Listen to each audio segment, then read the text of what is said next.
Jelang pemilu yang kurang sebulan lagi, fenomena caleg buang handuk menyeruak. Sebagian caleg memilih untuk vakum dan tidak turun lagi bersosialisasi. Biaya politik yang membesar membuat para caleg lebih realistis. Terlebih, waktu pemilu yang kurang 1 bulan lagi membuat para caleg mesti memutar otak apakah tetap lanjut ataukah diam dan hanya menunggu hasil. Dan kenyataan di lapangan, para caleg kini mulai menyerah. Inilah tema hot issue kali ini, caleg buang handuk.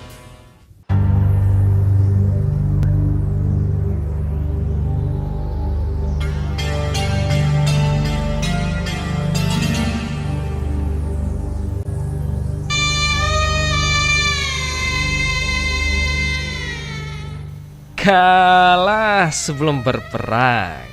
Inilah fenomena yang tergambar saat ini di tengah riuhnya pesta demokrasi para calon legislator. Ternyata sebagian besar caleg kini sudah mulai vakum dan tidak bersosialisasi lagi di masyarakat. Meski belum bertarung, inilah potret dari calon wakil rakyat kita yang tidak percaya diri untuk bertarung di kancah politik. Padahal mereka sudah menjadi andalan dari partai pengusung.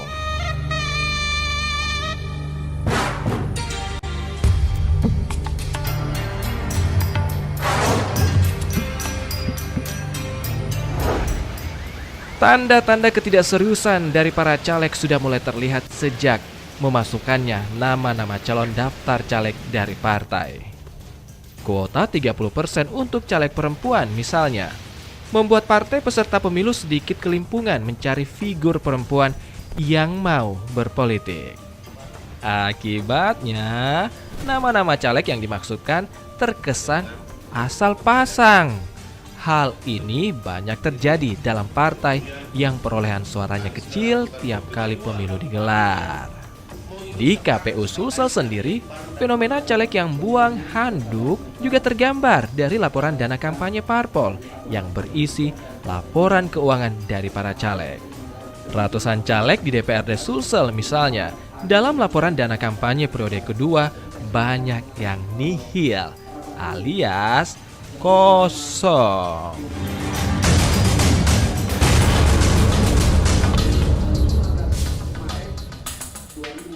Ini sedikit banyak membuktikan jika sejak Januari hingga Maret ada calon legislatif yang sudah tidak bekerja untuk bersosialisasi maupun berkampanye. Ya, jadi memang setelah kami melihat beberapa laporan dari parpol, memang kami melihat ada beberapa caleg itu melaporkan pengeluaran dana kampanyenya dengan nihil, dalam artian bahwa mereka tidak mengeluarkan sama sekali anggaran untuk kampanye dan sosialisasi mereka. Sementara ini kami masih melakukan rekapitulasi untuk data terpilah mengenai hal-hal tersebut. Jadi mungkin dalam waktu tidak lama lagi kami akan bisa mendapatkan jumlah pasti caleg-caleg yang melaporkan pengeluaran dana kampanyenya dengan nihil. Jelasnya itu ada waktu laporan dana kampanye. Iya, dalam parpol itu ada caleg-caleg yang melaporkan nihil.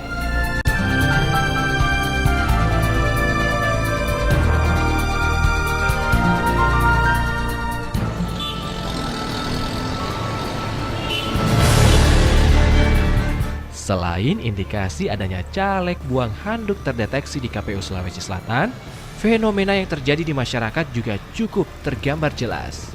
Baliho yang bertaburan di jalan-jalan hanya segelintir calon legislatif saja. Sialnya, entah melakukan metode sosialisasi apa.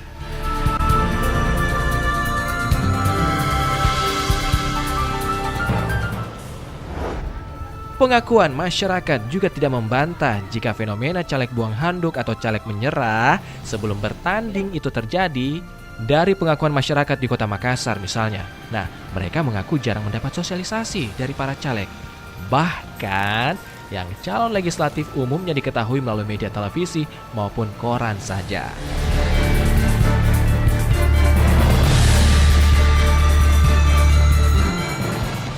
Pernah, sementara lewat di sini. Tadi disinggahi rumahnya pernah? Iya. Itu dari partai mana? Dari itu Pak Partai mana? Iya, Gerindra. Oh, Gerindra Iya, ya. iya. Itu caleg namanya siapa? Anunya, Andi Parendre ini. Oh, gitu ya. Di sini di rumahnya.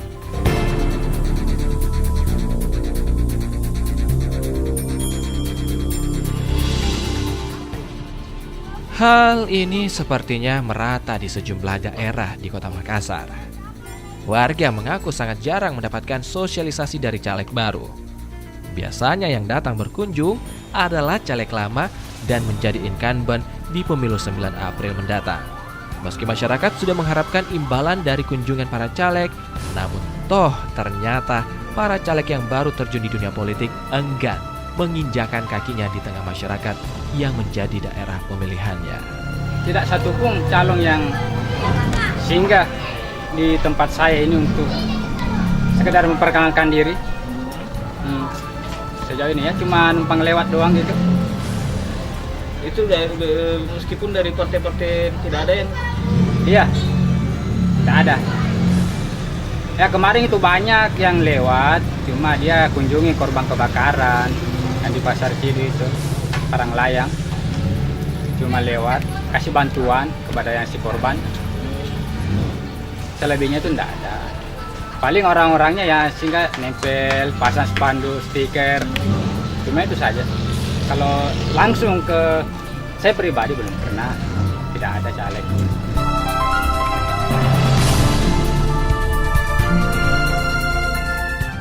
Pengakuan kedua dari masyarakat tersebut sedikit banyak menguat jika memang benar banyak caleg yang kini memilih untuk stop berkampanye ataupun bersosialisasi dan tinggal pasrah menunggu hasil pemilu 9 April mendatang.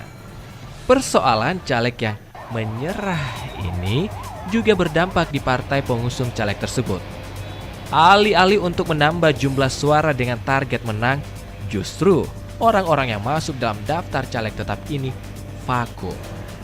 Umumnya dalam satu partai memang terdapat jago atau andalan untuk mendulang suara. Namun suara dari caleg non-unggulan tentunya diharapkan agar dapat saling membantu untuk menambah jumlah suara sehingga mencukupi satu kursi.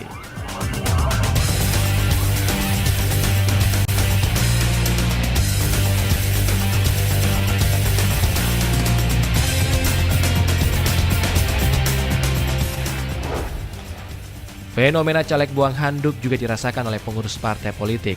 Mereka tidak mengingkari jika ada kader-kadernya yang kini hanya diam dan tidak melakukan gerakan politik meraih simpati di tengah-tengah masyarakat.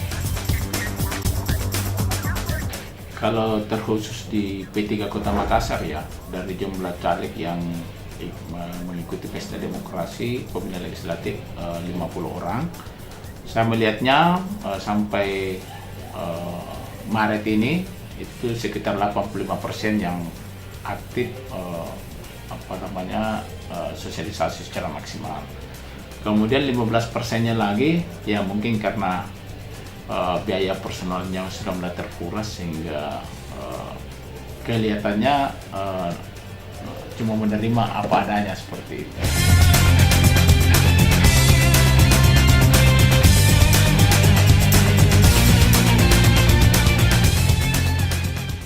Tidak hanya itu, pengakuan juga terlontar dari pengurus partai lainnya.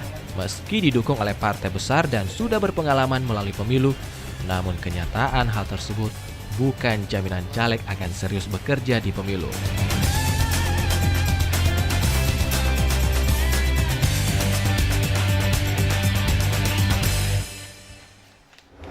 Fenomena caleg menyerah sebelum berperang menandakan jika rekrutmen dari partai peserta pemilu gagal. Biaya politik yang besar dan luasnya daerah pemilihan membuat calon legislatif lebih realistis.